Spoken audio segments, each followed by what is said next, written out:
si mi do yo fo gbe bo ko le ko afon gbe be ne mi de mi ka de gbodu don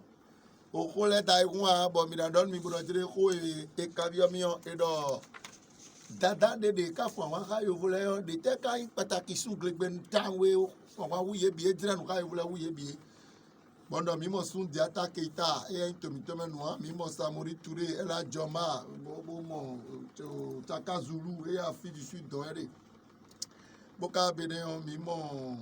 mi bio bariban lesi to me don mi mo bio gera bo ikere kusi to me don na titengu o mi mo kaba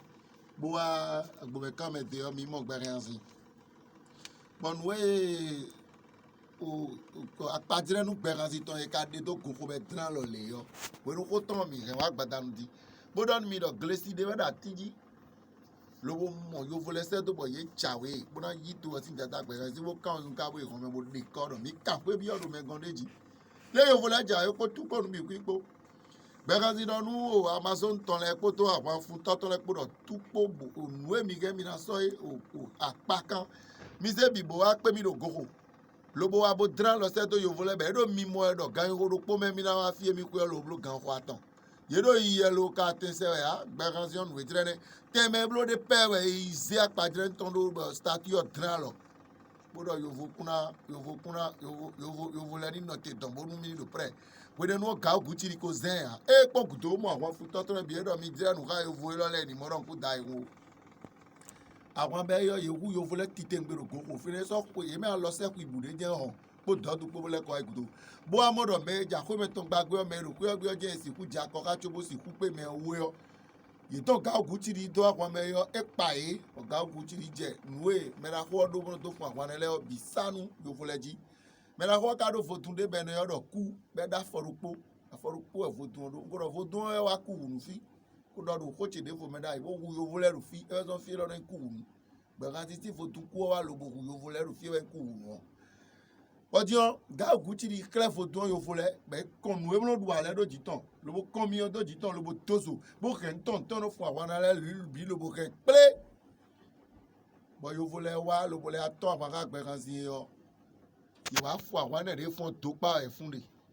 yìí wu mɛmitɔ lɛ gidjagidja bonu dɔ dzi nu edze tɛtɔ mɛ yɔ berevi gbɛkansivi o dãwomɛvi esi hu kɔ yɔ esi do abɔ yìí mɛ alɔ sɔ bu ekpo yɔ kpɔ gbɛkansi kpɔ hàn ekada àwọn do le bonu kɔla tɛ ma bi yɔ nu kó egbe dɔ mɔɛ bɔn mɛ la ko kpla bɛ hɔn bo itsi mɛ eka hɔn bo itsi mɛ da kɔ dzidze de ka axi do bɔ ikɔn ye bɔn ma yi axi yɔ mɛ wɛ dɔ bɔn nu wa bi akpa de fo mɛ dada hɛn na wuzu gbɔ lobo do amadu yɔ nuɖuɖu edzole mɔlikun edzole yɔ mɔlikun ne no metamorphose ka axi yɔ do dɔmlɔ wuzu mɔlikun no kotɔ mɛ ewɛ zɔn bɛ dɔ sa gbɔ gbɔ ikɔ xime gbede ya tɛ kasɛ do dɔn di to dɔ gbɔsɔ di gbɔ ikɔ xime adi sungbegbe nu ɛkɔ dɔ fi wɛ amɔnukuru dze nu edɔ nu ɛdi mɛ ya yɛ òkun desi ne tɔ mɛ yɔ gutiri le tunu ene bi bodo nu yofo le bodo jele le gbo e no kuzu le ku gbo le bi gbada ndio ira modo je kele gbegazio le na ku le ida era ku bi di mo kuzu gbeto bo boko no gedegbe kan fa bodo nu gbegazi da liyon ami de na ton egbe ya o gedegbe domo ni bodo je ke mi de kuna ton egbe o le kuna ton o e domo ni e o bodo e me de bu kuna ton egbe o nugbo ayi kan yòówù gbọ̀lẹ́ bí padà dáadáa bọ̀ dada sẹ́mi tó bẹ̀ pọ́n bẹ̀ dọ̀ gbọ̀lẹ́ yòówù gbọ̀lẹ́ bí dada títẹ̀ ọ ewì gẹ̀dẹ̀gbẹ̀ wó kẹ́ bọ́dà o gbogbo kanku bó kan gbẹ̀ wẹ́sánná kpò sátì lò bókọ́ kpákó kpọ̀n gbèrè tó gbẹ̀rẹ̀ fọ wa bọ́n kẹ́rẹ́ dọ̀ kóró kpọ́nu wẹ̀ dòkú ká tó mi àkọ́sù dò kpọ́nà zẹ̀ wẹ́ bọ́dà yín zẹ̀ gẹ́zùgù bọ́dà yà takali yẹn gbẹ̀ kansi dọ̀ lọ́wọ́ jẹ́lẹ́nu dọ̀mọ̀nù gẹ̀dẹ̀gbẹ̀ náà tsẹ́nu dada boyi degbe ewe zombo mi akpɔku kan gedegbe to me egbe yo vitosi vivule me do po ayonu lobo motoga mi to si ko lobo ji bo gedegbe vi jiji we ji Patrick Talon nu mi toton o se bi enu e wa zore se n se mi no bo ikele pe vi okun ati e ga edu oton no pe egosi e ne bo gbe kan si e ka dɔmɔ bo xɔ ɖe nu gedegbe eɖo kpɔ lɛ abiɔ la tɔmɛ di mura zɔ wa ewɛ zɔn bɔ mi na mɔdɔ le mɛ na xɔ wa yɔ eɖɔ gbɛ kan sisi nu eto kudo bi na wa ƒe parce que mɛ na xɔ lɛ kɔ ala tɔn bo nutɔ lɛ biɔ mi mɔ to gan de biɔ kpɔ si mi ɖɔ sɔsɔ ta to gan lɛ wa mi mɔ de biɔ gbɛ kan sisi lɛ kpɔ adzi ewɛ mɛ na xɔ lɛ kɔ wa Le beau bio vivou que de tonton mais pour lui récompenser de ce qu'il lui avait fait. Et ma kafabo de ene ao fie tata na kokuri en mission ton aforo fine. Tata ko ka re termina wudu divite wudu de na wu mibi. Tata bo ase de cho. Bo kan bi ododra ni to me yin yen ka waru ko waka ton wa to che bo ka lo wa. Pero yen ya. Tata yo vo to me ton we se mi to. Pero e ka mo tata o kan bi na do be na do. Ga okuti ile gbon kuto lo bo do nu yovo gan yovo colonel lorale e je to bo mo yovo gan le o tẹjọ atọ mẹ lajẹ hun fiji lo woku mẹ lakọ kablo le ro pẹ n'afọ wa tọrọ bẹ n'ẹdẹrẹ yìí ejẹ dán yìí sọ ẹsọ kẹrẹ dada bó ti gbàgbà sí sọ ido Martinique mẹmọ dada kaka tsobọ buwaya lada hun enu lẹbi kú tìmọ yọ yẹbiọ ali de jẹ kéétó ọ bonadi do ọ mímọ tó fa premier wa mayi nọvi ẹmí yàn nọvi ẹmí gbókọ gbórúkọ sí zozeli gbéwẹ dá kúnkà xɔ gbóntọ bọtò akẹlẹ dídó kanadọn bọ lọsikati alada tiọ ewa mu yẹn fofo tọ ẹsìn ẹtí sípò de edi ẹtò fa premier yọ blo fofo nu sípò edi gbẹgansi ni yọ erọ fofo kó abọ àjà ìmíwẹà tó fa premier yọ nọvi nùwé mọ́ndé tiọ yovo lọlẹ kplawe asọ dza gbẹdẹtò sọ dza ọgbẹgansi kpọ́n bọdọ enọdọ kó gbọ̀n mọ́ amẹ rẹ́mi tọ́nu bí kí n'akpla ibo adagbe fofo dọdọ wẹ́ká dọ̀ tiẹ̀ kúrọ̀ ibo adagbe wọ n'adọ̀ ńdó kpọ́nuwe ọgbẹgansi kpanu kọ́ bó dọ́ níbodọ vodun yẹ wesi de n'ọmọ asutọ vodun ọdọ agbaza mẹ ganagana lẹ́yà yẹmẹ náà wà tani de ńgbẹ́ náà jẹ yẹmẹ tí ó nà dídó bọ́kẹ́ bí o tó jẹ tètè dìkó jẹ tó gbà tó fa premier di bẹ́ẹ̀ jẹ gbèsè adi tata burúkú àgbétì ẹnẹ jean priya wọn pẹ̀lú ọmọ ìrọ̀kárò sẹ́m dé rẹ bọ́ ẹnà kó pín ká o kẹbi sọ wẹ bọ yovo lẹ lọ tebo mímọ ẹ lẹmẹ bọ kẹbi sọ tó gbari kabo yi énergie si àga bó tẹrẹntẹ lè kún wa tọnu kó afọ tọnu kó kú bẹẹ jẹ sọsọ yìí ọgbẹ ká sí ọdún àmọrọ yẹmẹ abiyọ wa yẹmẹ akara náà lè àná yẹmẹ ní pípa tọ mọ ìrẹbọ mọ ẹyin gbọn rẹ òun kó dọmi lé ọ ètà ikún wa yèbí ọtọ jíbó dìtò ọ yèé tiẹ tọ tẹyìn tó gbẹ ká sí ọ mí wọn nù yovo lẹ dọlé tẹdọ rẹ ayébi lẹkùn sọsì lẹkọ bẹẹ dọ ìbòsàn mi bɔn bateau sɔ sɛtɛ anu kéde atɔn asan tɔn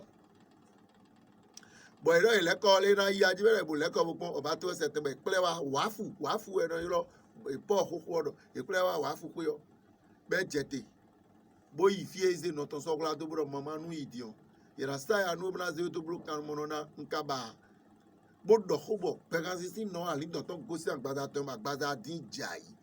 bẹ́ẹ̀ dọ́nà àlì dọ́dọ̀ kùzú kokolo àti bẹ́ẹ̀ wúzú kokolo àti bẹ́ẹ̀ onúkútọ̀ bíi míà ló ta o ebolo xɔmɛ si dzi wẹ̀ nọ zɔnbo yìí bɔ̀dìọ́ elẹ́sà gbé bọ̀ àti tọ́mẹ́dà sí dzi fíye kọ́ra náà gbẹ́ bìnnà náà pọ́n yọ nẹ bó ká kplé bẹ̀ fínẹ́ bi dọ̀ fínà náà nọ tseri gbé bọ̀ yovo alilẹ̀ dẹ̀ bẹ́ wúzá tseri gbé agosi bọ̀ ikọ́ kaka àrà isẹ̀tọ̀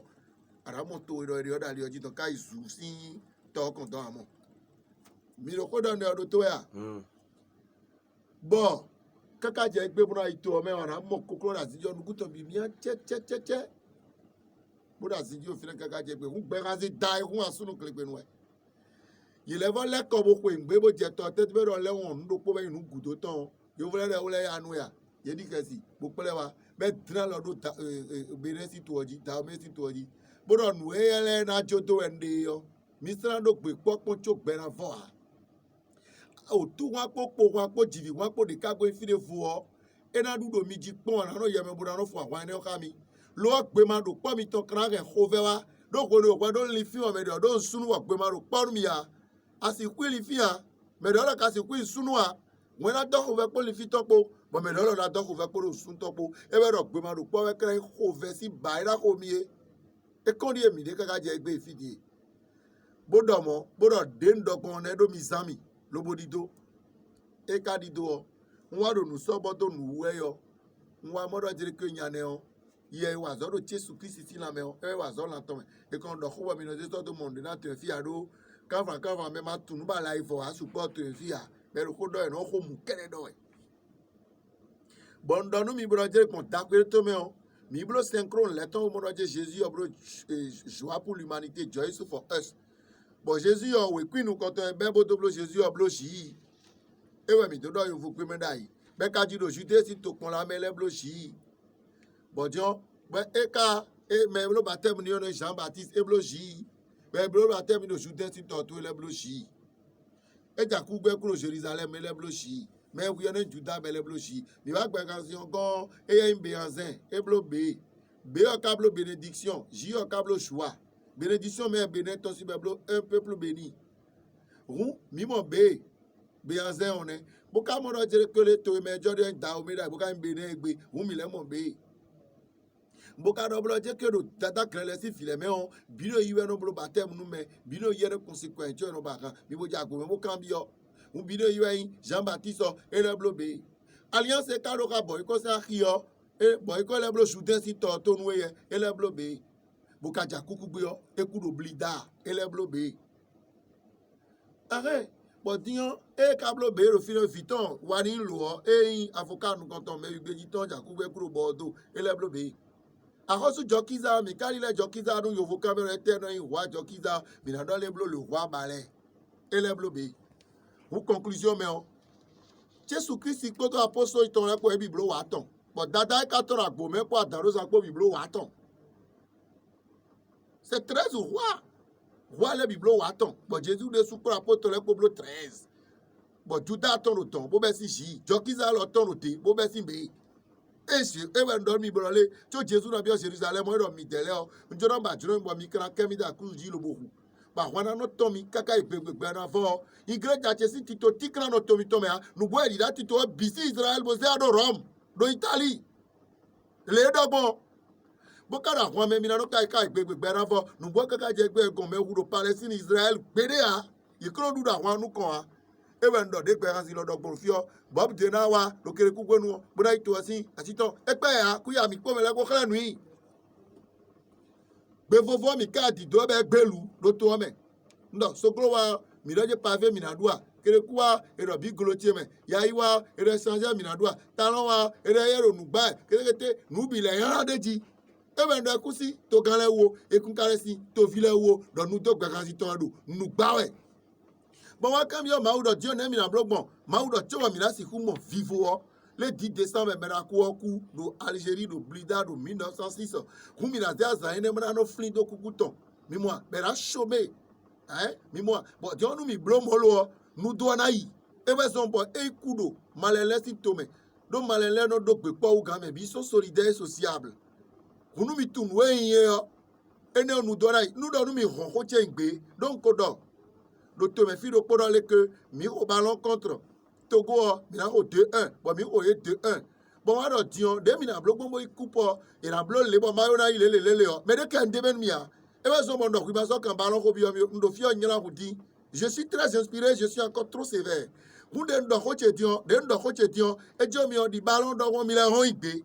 nu mi ka hon igbe o boyo wa ya bonu ko na ko de mi kan bi o mi je peux être bien inspiré et je ne vais pas parler parce que tel l'a dit